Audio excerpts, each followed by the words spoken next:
इसी semester 5th का छात्र हूँ। आज का जो हमारा विषय है भ्रष्टाचार। जब से मैंने स्टडी संभाला होगा, स्कूल में भ्रष्टाचार भारत की एक बड़ी समस्या है। इस पे निबंध, फिर थोड़ा और बड़े हुए, ऐसे भाषण प्रतियोगिताओं में आने लगे, उस पे भी भ्रष्टाचार एक भारत की बड़ी समस्या है। और एक विडंबना देखिए, हॉल में उपस्थित कोई भी व्यक्ति ऐसा नहीं होगा जो भ्रष्टाचार का समर्थक हो, लेकिन हॉल में कोई ऐसा भी व्यक्ति नहीं होगा जो आज तक प्रत्यक्ष अथवा परोक्ष रूप से भ्रष्टाचार में शामिल न हुआ हो। ज्यादातर आपने दिया ही होगा, लेकिन हुआ है शामिल, और सब इसके विरोधी भी हैं। तो क्या है, हमारी कथनी और करनी में अंतर आ गया है। हम कर कुछ रहे हैं और कह कुछ रहे हैं। भ्रष्टाचार अगर कोई कृत्य होता तो समाप्त भी किया जा सकता था, लेकिन दुर्भाग्य इस देश का यह है कि भ्रष्टाचार कृत्य नहीं, कल्चर बन चुका है इस देश का। और कोई भी चीज अगर कल्चर बन जाए तो उसको समाप्त करना कठिन हो जाता है। डाउरी कितने पहले एक्ट बन गया था, लेकिन आज तक खत्म नहीं हुआ, क्योंकि वो इस देश का कल्चर बन चुका है। आप कल्चर को कैसे समाप्त करेंगे? कृत्य होता तो उसको समाप्त किया जा सकता था, इसीलिए कानून है। और भ्रष्टाचार ऐसा इसकी कोई परिभाषा नहीं।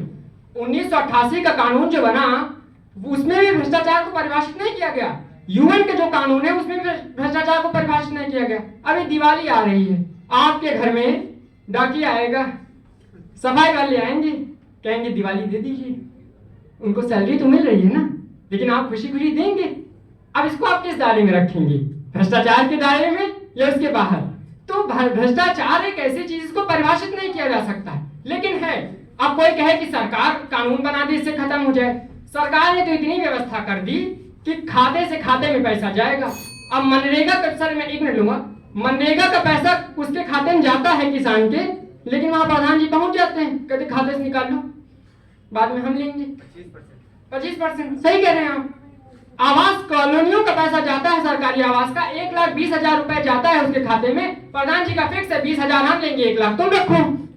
इंसान क्या करे, मजबूरी है, उसको व्यवस्था में फंसना पड़ता है। वो भी कहता है चलो 1 लाख तो हमें मिल ही रहे ना बिना किसी कारण के, 20,000 जा रहे हैं तो जाने दीजिए, क्या दिक्कत है? तो हम एक व्यक्ति के बदलाव से नहीं है, जब पूरा व्यवस्था ही वैसी हो गई है तो क्रांति, एक आदमी क्रांति करके करे तो क्या करे? दूसरी बात यह है कि बदलाव सब चाहते हैं, लेकिन पड़ोसी घर से हो, हमारे घर से ना हो। बदलाव हो पड़ोसी घर से हो। जब तक हम नहीं करेंगे तब तक नहीं होगा। याद रखिए, अभी समय हम हैं, इस समय सिनेमाघरों में एक मूवी लगी है 12th fail. IPS Manoj Sharma की मूवी है, आप देखिए जाके उसको।